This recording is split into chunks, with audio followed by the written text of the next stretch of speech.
views and opinions expressed in this program are those of the participants and do not necessarily reflect the views of BronxNet or the program underwriters.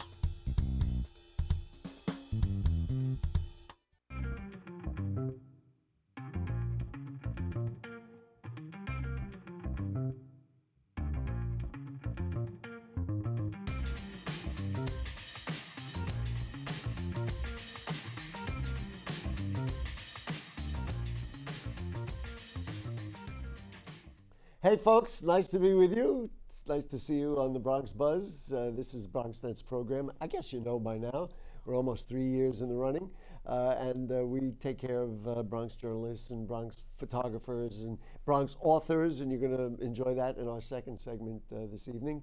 I try to give you an idea of what they're thinking about, what they're writing about, and kind of sometimes even know what's going on behind the scenes in the news, depending on what we're doing. And this evening, it is my great pleasure to bring back to the program one of my longtime friends, a longtime friend of the borough of the Bronx. It is Bob Kappstatter, the former bureau chief, Bronx bureau chief at the Daily News, and now making trouble wherever he can. Nice to see you again, Cappy. Thank you. That's a very apt description. Yeah, I thought I did a good job with it. Anyway, tell me a little bit, let's talk a little bit about this New York Times article that broke the story, in essence, that the borough president of the Bronx, Ruben Diaz Jr., will not seek a term as mayor. And then after his term in 2021 ends, he will no longer seek public office. I think it came as a big surprise to anybody who follows Bronx politics, but also really the people of the Bronx. What are your thoughts? Well, obviously, this is how he planned to announce it. He did New York One and he did the New York Times to let it out rather than have to go through all kinds of press conferences, everything. It sent some shockwaves around the borough and around the city in the mayoral race. A lot of people, initially, I was getting calls saying, "What's really going on? What's the dirt? Is he going to get indicted? What's behind the scenes on all this?" Let me just interject. I got those same calls, so, yeah, so go ahead. And, I reached out to some of my people, and it really is, he's tired. He's tired of politics. It just wasn't in his heart anymore. And, I think it's something that has been brewing with him. His wife, Tilda, took him on a surprise anniversary trip to Italy. Oh, okay. A year ago. And I think that sort of helped make him decide that, you know what, I need my life back.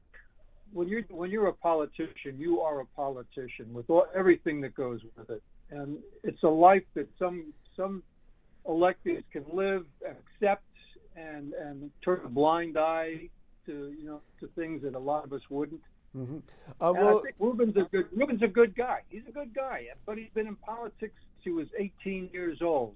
And I think it finally wore thin, and he said, "Could be. My heart's not in it. I can't do this. I can't be a mayor and serve people and serve myself." I think that I interviewed him before he was even in elected office. I believe I moderated a debate, and he actually lost that election to Pedro Gautier Espada, and then ultimately won and became the assembly member in, what was it, I think the 85th Assembly District, if I'm not mistaken.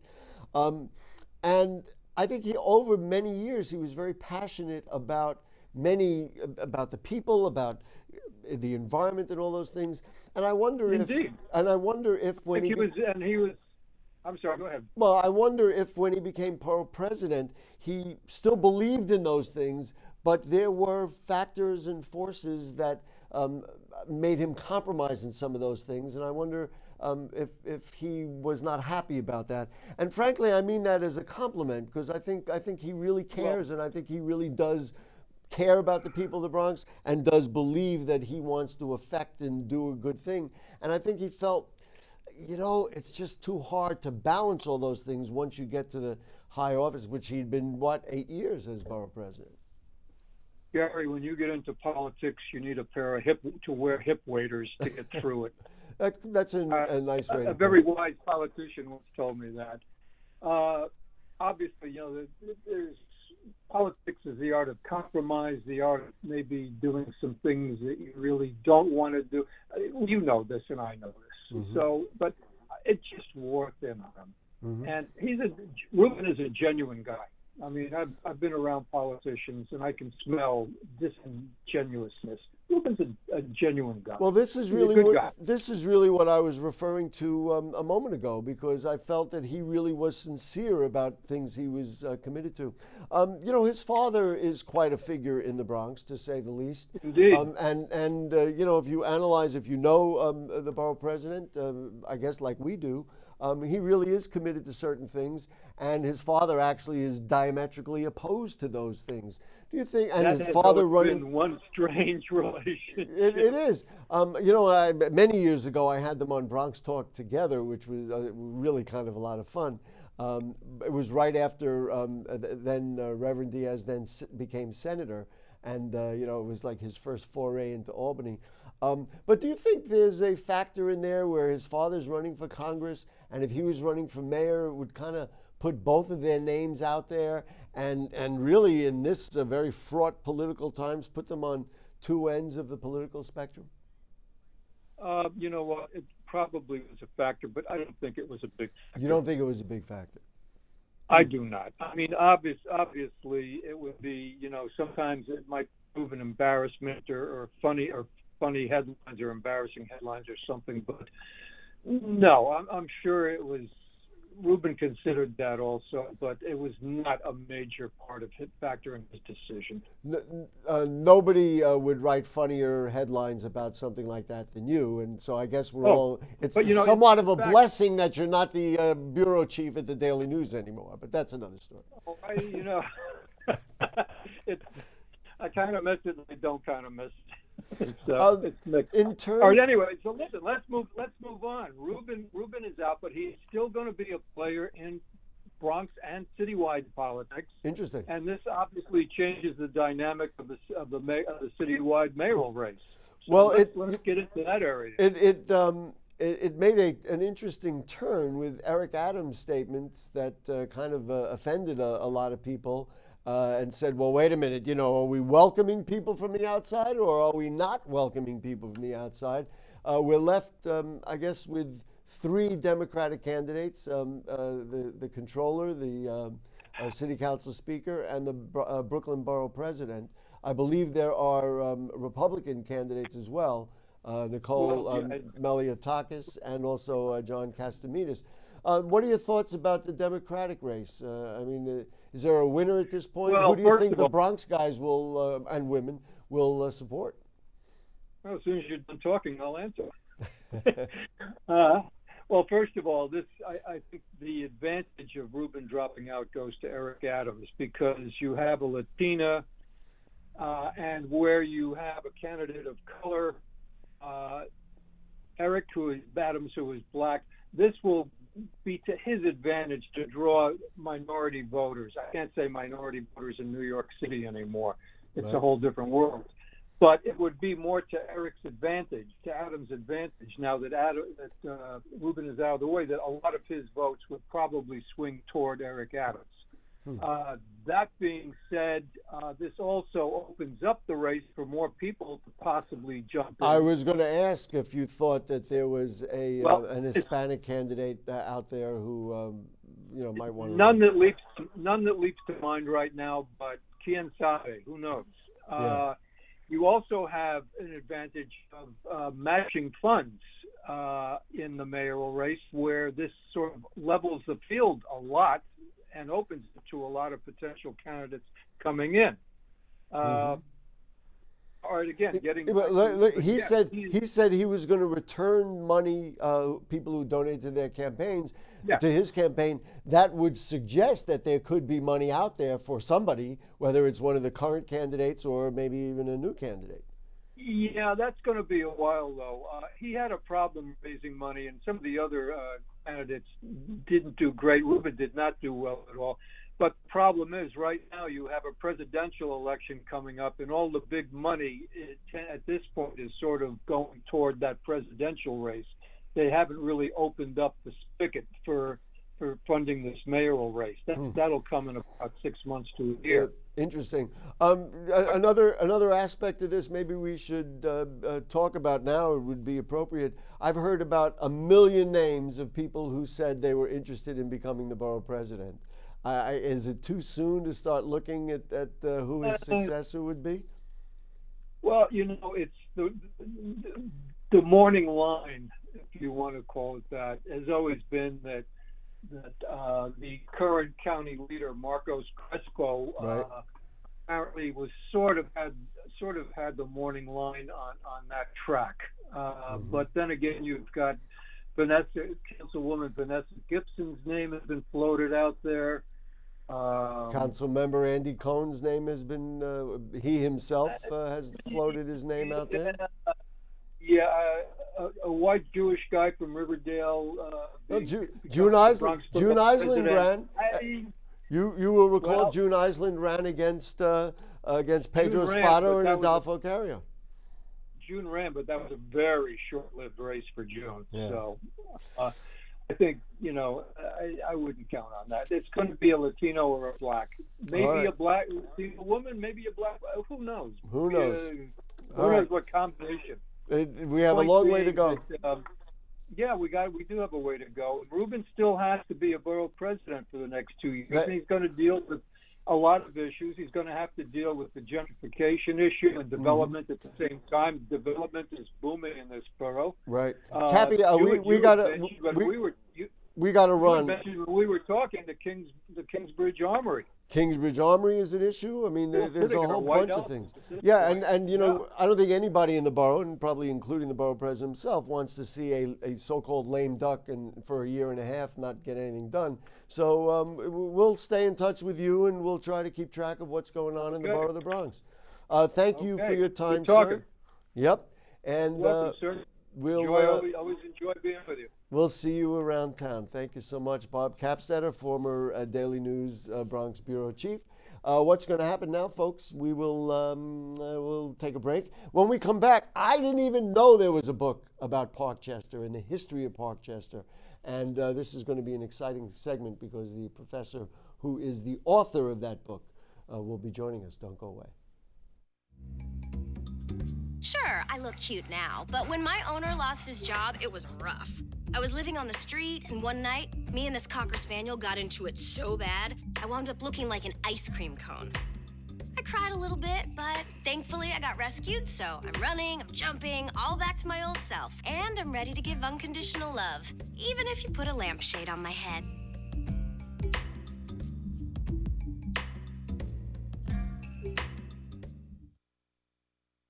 It's not always easy being a dad. Do you have panda asthma too? Does that run in the family? This is the home of the most priceless kung fu artifacts. But when you make an effort, Dad, we're not supposed to touch anything. Oh, sorry. Go long, son. it's always worth it. Whoa, master! The smallest moments can have the biggest impact on a child's life. Take time to be a dad today. I am gonna get you. I'm gonna get you. Call 877-4DAD-411 or visit fatherhood.gov to learn more. You know what, guys? There's a lot of tree branches and dry brush over here. We should probably move the bonfire over there.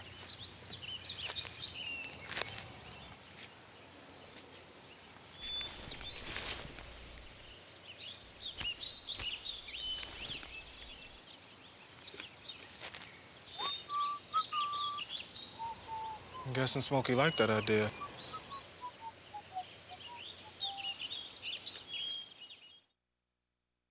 Hey, it's Ava, and this is Tess from Vivo's Do-It-Yourselfie, where we recreate the hottest looks from today's biggest music videos. After cleaning out our closet, we have a lot of clothes we don't wear anymore. Like this old t-shirt. It's not garbage, it's actually a brand new rug.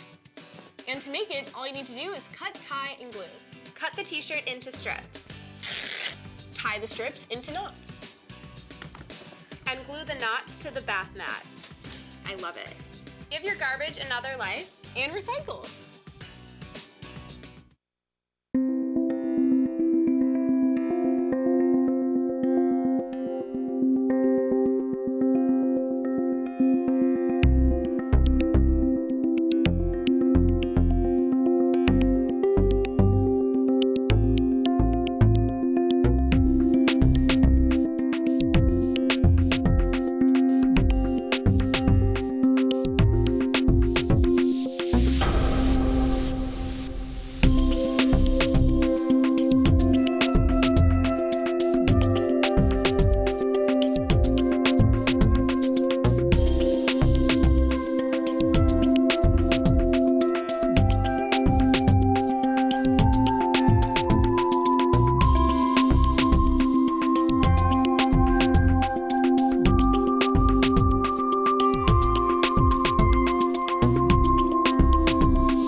Okay, back with you on the Bronx Buzz. I am really excited about this, and our guest knows I'm excited because I told him.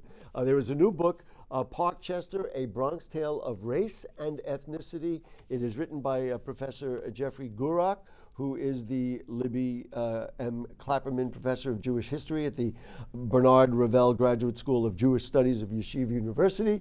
We wanted to get all the credit in there. Thank you. Nice to see you, Professor Gurok. Thank you. Tell me about Parkchester and what inspired you to put out a full, beautiful volume like this. Well, in the last 2 pages of the book, I revealed the fact that I grew up in Parkchester. Well, you didn't say it till the end. No. I wait till Sneaky. Not sneaky, because it's not about me, it's about the community, and yet I had this connection to the community as a youth from 1949 to 1974. And I have to tell you, one of the challenges in doing this book is to compare my truth, my history, to the history of other people.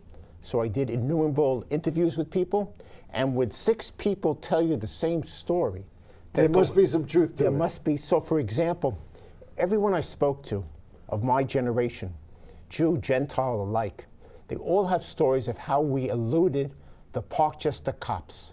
The Parkchester cops were in Parkchester, and if you stepped out of line, your parents got a letter from the Parkchester police, and if you got enough letters and you wanted an apartment as an adult, they turned you down. So everyone tells the same story. I used to climb over the fence to play basketball, and when I got stopped by the cops, I always said, "What's your name?" I said, "My name is Peter Stein." But my friend Peter Stein always used my name, Jeff Gurok, so it evened things out. But seriously, as a historian, you have to test what I call my truth with the actual truth. There is a film being made about Patterson houses in the South Bronx. Mm-hmm. I'm guessing roughly, like, what years are we talking about that you grew up? And I guess my reason for bringing that up is because there's such nostalgia about those times in Bronx housing projects. Parkchester, a different sort of housing project than a NYCHA project, that people really feel nostalgic and have great memories of a safe community, an integrated community, a place where people just kind of got along and were happy to kind of settle in this new rainbow, if you will, of the borough of the Bronx. Parkchester is similar? You know, the only problem with your analysis is never tell a Parkchester resident that they live in the project. We lived in a planned community, right, which welcomed in Jews, Italians, Irish, white Protestants. But until 1968, it was not integrated. It was totally white. It was off limits to African Americans. Was it specifically off limits? Absolutely. Wow, that's scary. It was owned by very scary. It was owned by Metropolitan Life Insurance Corporation. Right, of course. And they have an archive which they opened to me.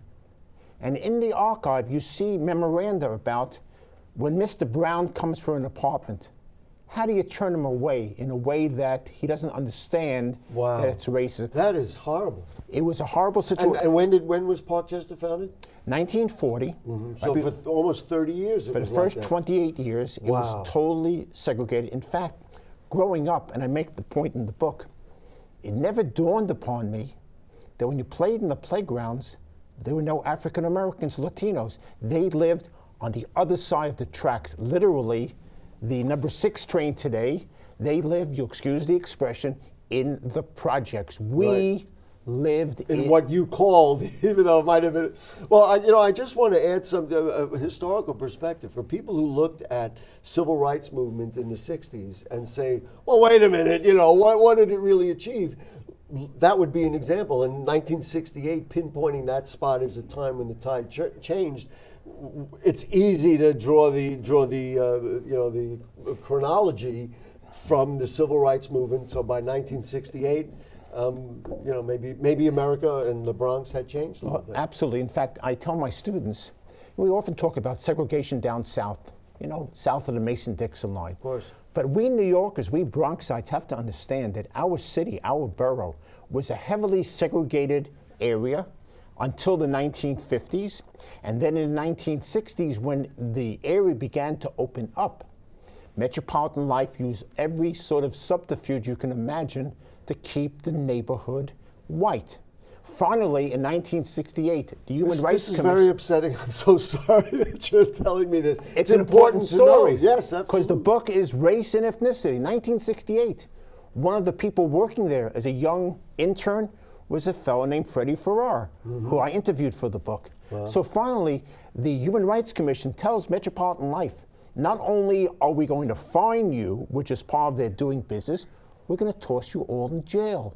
All of a sudden, Parkchester opens up to African Americans and Latinos. And I have to tell you, one of the great things for me in doing the book is that I've met and interviewed some of the first African Americans who moved into who Parkchester. Still live there today. And there, folks, you can see the book. It's Parkchester, A Bronx Tale of Race and Ethnicity. Go ahead. Right. And you know who they remind me of? They remind me of my parents. Working class, lower middle class people who moving into a bucolic neighborhood and are very happy to be there. My dad was a New York City fireman. Did those folks talk to you about difficulties? Like, was there pushback from neighbors? I mean, it's one thing about the infrastructure and systemic racism. I'd like to think people between each other would get along, though. Yes, they do get along. Thank goodness. Okay. Well, my faith in people and Bronx people. I mean, that's who we are, you know. One of the reasons people get along so well is the fight over segregation and integration with Parkchester doesn't take place in the streets of Parkchester. It takes place in Madison Avenue downtown. So that you don't have the ire of whites, the blacks are taking over in Parkchester. Now, I have a chapter called A Mixed Reception. I would be naive to say that there wasn't some individual pushback by some whites. I would think there would. But there's no organized opposition to African Americans moving in. And I argue that whether it's the Jews with the Irish in the 50s and 60s, or the African Americans, Latinos, there's a get-along attitude. It doesn't mean that we're the closest of friends, but we get along with one another. Are you saying that in general, or in specifically in the Bronx and in Bronx culture? Because I have to tell you, I'm very sensitive to this dialogue. I have it very often in a number of different forums on various TV programs. Well, certainly in Parkchester, you have this get-along attitude because the people who are fortunate enough to get into Parkchester, whether it's my parents in the 40s, and I have a chapter called The Fortunate Apartment Dwellers, feel that, to use a Jewish expression, they're chosen people. They're lucky to be in Parkchester. You probably don't know. Chosen because they got to a nice place. They got in. Before you got an apartment, if you're a white person in the 40s and 50s, a social worker came to your home and looked around with white gloves to see whether you were living the appropriate way. Oh, my goodness. Okay? Now, the African Americans who move in, sort of interesting. Some of the first African Americans who move into Parkchester, they work either pro bono or for salaries for the NAACP and the Urban League. So when the doors they were selected for that reason. So when the doors open, they say, "Hey, let's do what the white folks are doing. Let's jump to the front of the line," and they get in. And they're such wonderful people, and they're reading the book. And this is an absolutely fascinating story. What I wanted to jump in with, and I do want to move it to the current history. And I've said this on this program a number of times. You can't be racist and be in the Bronx. Now, I know there are racist people, and there certainly is systemic racism in many of our institutions. Right. But when you go to the grocery store, if you have a bad feeling about somebody because of the color of their skin, what are you doing in the Bronx? You got nobody to talk to because everybody's different. I mean, that's the way I feel about it. And of course, you're right. A neighborhood which was white, and again, the ethnic groups. Today, it's Bangladeshi. It's Indian. Certainly in that part of the Bronx. It's Malaysian. My synagogue is now a mosque. It's one of 6 mosques in the neighborhood. And I have to tell you, I'm a Bronx boy. I live in Riverdale. A whole bunch of my friends who live in Riverdale grew up in Parkchester. I've been back to that mosque. I've made friends with these Bangladeshis. And you know what? The fact that I'm Jewish and they're Muslim doesn't count. We share the same values. I'm well aware of these kinds of connections in a number of neighborhoods in the Bronx. In Parkchester, as a matter of fact, right now, there is a very strong multicultural movement. Sheikh Musa Drama handles a lot of that, puts a lot of people of different ethnicities together. So maybe we're getting somewhere. The one thing I wanted to mention before we run out of time, And I mentioned this to you beforehand. One of the first stories I ever did at BronxNet, which goes back to probably 1995, so we're talking 25 years ago, was about issues with the Parkchester South condominium was kind of falling apart structurally, and people, because they were renters who rented from condominium owners, they were condominium owners. I mean, there was a whole range. Nobody knew how to get things fixed. Correct. Well, yeah, you want to comment? You got about a minute left. So real fast, okay. Sure. I have a chapter called Mrs. Helmsley Should Do Her Time in Parkchester. The Helmsley Corporation took over Parkchester, and they didn't see black versus white. The only color they saw was green. And it didn't work out, and it came into disrepair. But fortunately, I know we're short on time, due to the Community Preservation Corporation, Michael Lappin, and the Ocean Corporation, the neighborhood has been revived. And you know what? What they have, what I didn't have, is they have air conditioning, which makes life even better. And I remember when they talked about the dialogue of what it was going to be like to put it in, et cetera, et cetera. Listen, I didn't read it yet. I'm going to. It's a fascinating story, as you could hear. Parkchester, a Bronx tale of race and ethnicity. Wonders to pull out of it. Professor Jeffrey Gurok, thank you so much. Thank you for bringing it to us. Available where books you can get books. Amazon or NYU Press. Yes. Okay, there you go. Thank you so much for your time. Thank you for enlightening us about a part of the Bronx we didn't know a lot about. Thank you. All right, folks. Guess what happens now? We say good night. Good night. We'll see you next week. And let's see. What do we do in Bronx Talk Monday night? I don't even know yet. We'll see you on Bronx Talk also. Good night.